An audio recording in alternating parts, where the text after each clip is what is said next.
दोस्तों नमस्कार। राहुल गांधी को घेरने की कोशिश राष्ट्रीय स्वयंसेवक संघ ने कई मौकों पर की है और ये मौके इस रूप में भी सामने आए कि इस देश में 1.5 दर्जन से ज्यादा अदालतों में राहुल गांधी के खिलाफ संघ के स्वयंसेवक अलग अलग मुद्दों को लेकर पहुंच गए और राहुल गांधी ने भी स्वयंसेवकों को या कहें राष्ट्रीय स्वयंसेवक संघ यानी आरएसएस को हर मौके पर कटघरे में खड़ा करने की कोशिश जरूर की है। यह टकराव दरअसल विचारधारा से आगे का टकराव है। यह एक ऐसा टकराव है जिसमें संघ की उत्पत्ति और उनकी वजहों से इस देश की राजनीतिक और सामाजिक परिस्थितियों को प्रभावित अपने अनुकूल बनाकर करने की कोशिश जो आरएसएस ने की, उस पर सीधी चोट राहुल गांधी ने कई मौकों पर की है। और राहुल गांधी ने जब जब विचारधारा के तौर पर या आरएसएस के एजेंडे को जब राजनीतिक तौर पर आड़े हाथों लिया तो आरएसएस भी पीछे नहीं हटी और उसके स्वयंसेवकों ने बकायदा मानहानि का मुकदमा वह भी आरएसएस को लेकर इस देश की अलग अलग अदालतों में ठोक दिया।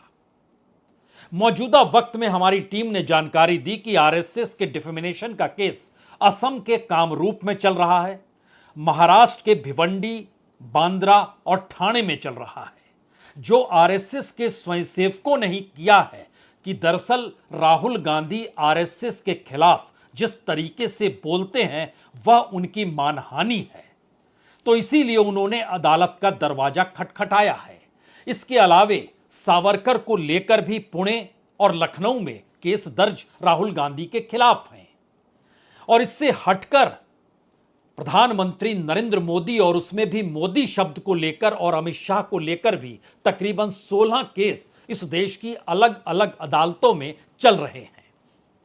यानी राहुल गांधी को घेर कर राजनीतिक तौर पर ध्वस्त करने की खूब कोशिश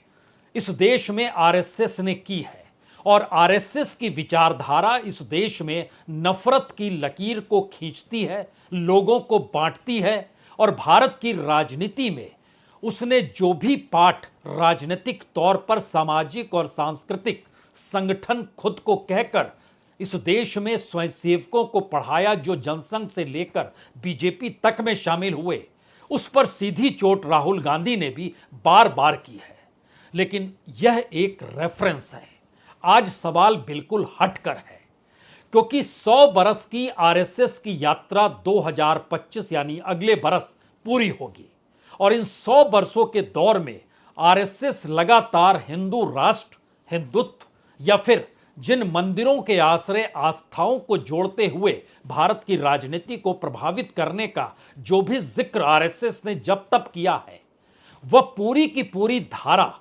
केरल के पलक्कड़ में हुई समन्वय बैठक के भीतर एक झटके में राहुल गांधी के नाम के साथ उभर कर आ गई और उसमें हिंदुत्व का जिक्र नहीं था। उसमें जिक्र जाति जनगणना का, जाति के आधार पर भारत की राजनीति की गोलबंदी की नई दिशा का था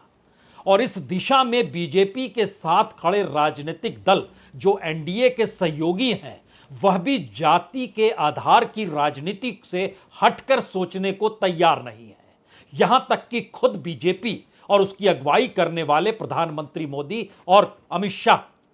दोनों ही जाति समीकरणों के आश्रय ही बीजेपी की जीत देखते हैं।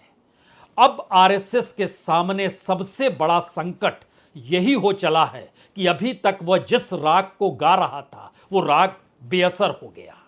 और जिस राग को वो बदलने की कोशिश बीते बरसों बरस से लगातार कर रहा था, चाहे वह हेडगेवार का दौर हो, चाहे गुरु गोलवलकर का जिक्र हो, चाहे उस दौर को भी याद कीजिए जब जेपी आंदोलन शुरू हुआ था, उस दौर में भी जाति मिटाओ का जिक्र बकायदा संघ से भी किया गया था। लेकिन वह पूरी धारा मौजूदा वक्त में जिस तर्ज पर आकर सामने खड़ी हो गई है, इसको लेकर संघ के भीतर एक डर है। उसकी अपनी साख, उसकी अपनी राजनीति कहीं ना कहीं दांव पर है क्योंकि जिस रास्ते वो चल पड़ा उस रास्ते स्वयंसेवकों के शुद्धिकरण के आश्रय जो उसने बीजेपी में भेजा है, अब उनके सामने भी संकट है कि वो राजनीति आरएसएस के भरोसे कैसे कर सकते हैं और इन संकट के साथ साथ दो बड़े सवाल केरल की बैठक में सामने आकर खड़े हो गए। 4 राज्यों के चुनाव होने और उसके बाद एक एक करके हर राज्य में जो चुनाव होगा, उन चुनावों में आरएसएस की भूमिका क्या होगी। आरएसएस जिस सोच के साथ चाहता है कि राजनीति के मैदान में उतरे, उस मैदान में उतरने के लिए उसको हिंदुत्व का एजेंडा चाहिए और हिंदुत्व के एजेंडे को साथ लेकर दिल्ली की सत्ता तैयार नहीं है कि वह चले। उसने तो सबसे बड़े हिंदुत्व के महाराष्ट्र के भीतर के उस शिवसेना को ही दो फाड़ कर दिया, जहां पर उसे लगते रहा, आरएसएस को लगते रहा कि दरअसल शिवसेना तो साथ रहनी चाहिए, लेकिन दिल्ली की सत्ता को यह मंजूर नहीं।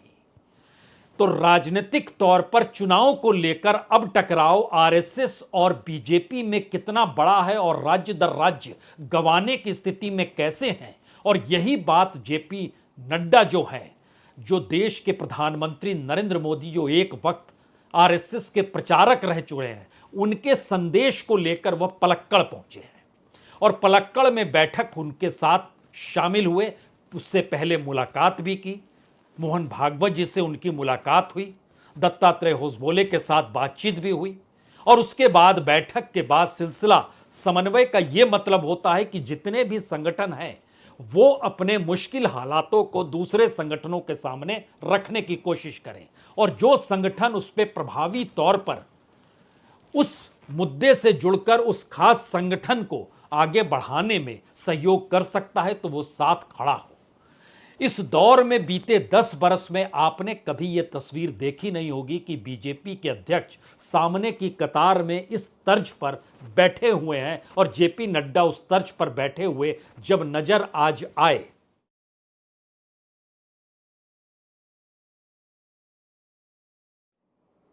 तो यह सवाल बड़ा हो गया कि आखिर बीजेपी जो चाहती है वो आरएसएस चाहती नहीं है और आरएसएस जो चाहती है उसके सामने सबसे बड़ी रुकावट मौजूदा वक्त की वो राजनीतिक दीवार है जिसको राहुल गांधी ने खड़ा कर दिया है। और राहुल गांधी जिस तर्ज पर और कांग्रेस इस देश के अलग अलग राज्यों में अपने संगठन के आश्रय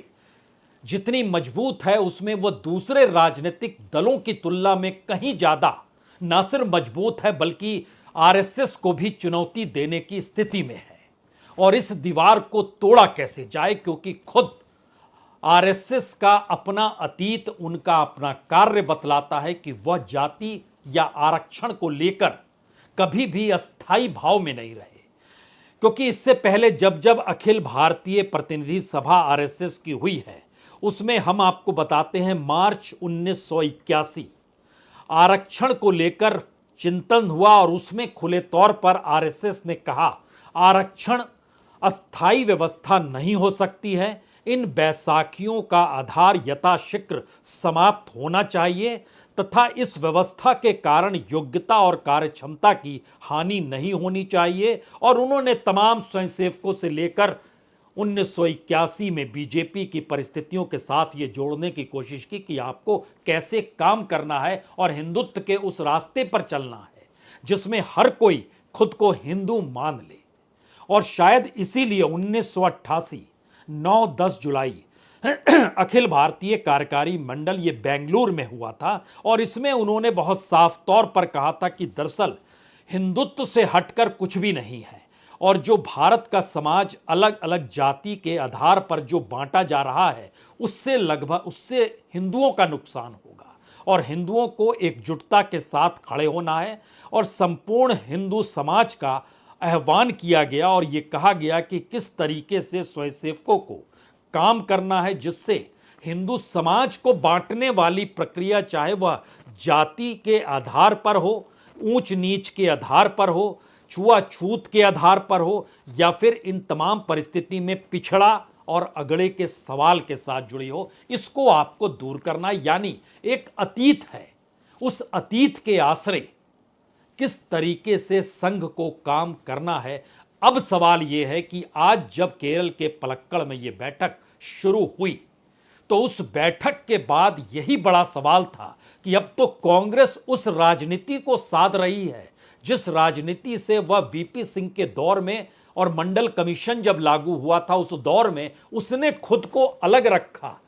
और कमंडल और मंदिर की सोच को जिस तरफ पर बीजेपी ने आगे बढ़ाया और उसमें उसे सफलता मिली, आरएसएस एकजुट हो गया। लेकिन पहली बार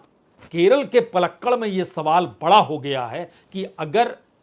जाति जनगणना और जाति के आधार पर भारत की राजनीति में सत्ता मिलने की स्थितियां बलवती होती चली जा रही हैं तो आपके सामने रास्ता क्या होगा। और यहीं पर सवाल सिर्फ 4 राज्यों के चुनाव को लेकर नहीं बल्कि बीजेपी के अध्यक्ष को लेकर भी फंस गया। और यह भी संदेश दिल्ली से जेपी नड्डा लेकर गए हैं कि राजनीति को साधना है तो बीजेपी का अध्यक्ष भी राजनीतिक परिस्थितियों को समझने वाला हो। उसके लिए सामाजिक सांस्कृतिक संगठन आरएसएस द्वारा तय किए गए व्यक्ति को अध्यक्ष नहीं बनाया जा सकता है। वह तो मौजूदा वक्त में प्रधानमंत्री मोदी की जो सत्ता है उसके अनुकूल ही बीजेपी के अध्यक्ष को होना चाहिए और जो भी होगा उसमें फैसला दिल्ली की सत्ता को लेना होगा। आप सोच रहे होंगे इन दोनों मामलों पर, चुनाव को लेकर और अध्यक्ष को लेकर मामला क्या ठन गया है? जी नहीं, मामला ठना नहीं है। मामला अब उस रास्ते को निकालने का है जिस रास्ते में बड़ी दीवार राहुल गांधी ने खड़ी कर दी है।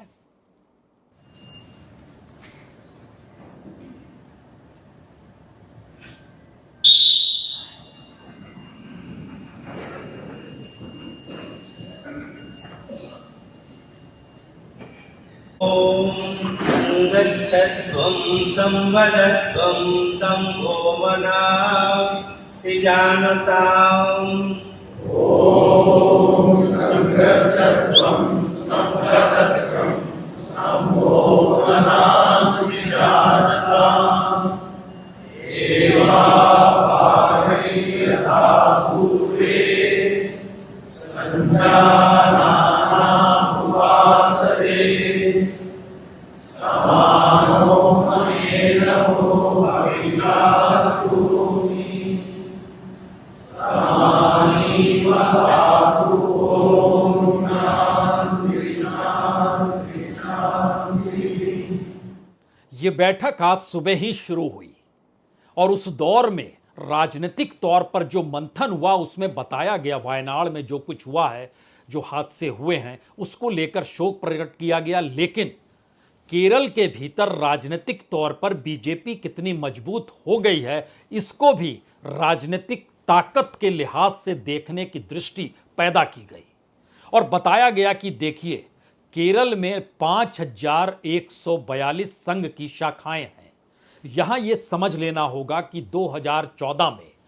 जब प्रधानमंत्री नरेंद्र मोदी नहीं बने थे उससे ठीक पहले केरल में शाखाओं की तादाद 4900 थी। आज की तारीख में उसमें लगभग 250 शाखाओं का और ज्यादा हुआ है। 10 बरस में सिर्फ 250 शाखाएं बढ़ी हैं। और चुनावी सफलता त्रिशूर में पहली बार बीजेपी का एमपी चुना गया जो अभिनेता है, कलाकार हैं। पलक्कड़ में 24% वोट मिल गए। लेकिन 2014 में 10.5% वोट था। 2019 में यह 13% हो गया। 2024 में यह बढ़कर लगभग 16.8% हो गया। तो केरल जैसे वामपंथी राजनीतिक जमीन पर भी राजनीतिक तौर पर प्रधानमंत्री मोदी जब सेंध लगा सकते हैं तो इस देश की राजनीति में कहीं ना कहीं संघ के स्वयंसेवकों को साथ चलना होगा। और संघ के स्वयंसेवक कैसे साथ चलें अगर उनका पूरा का पूरा अपना अध्ययन जो 100 बरस का है जिसमें वह हिंदू राष्ट्र और जाति समीकरण और आरक्षण से हटकर भारत के समाज को एक दिशा में और एक तरीके से देखना चाहते थे, उससे हटकर अगर दिल्ली में बैठी हुई राजनीतिक सत्ता की सोच है तो अब यह लड़ाई कैसे लड़ी जाए।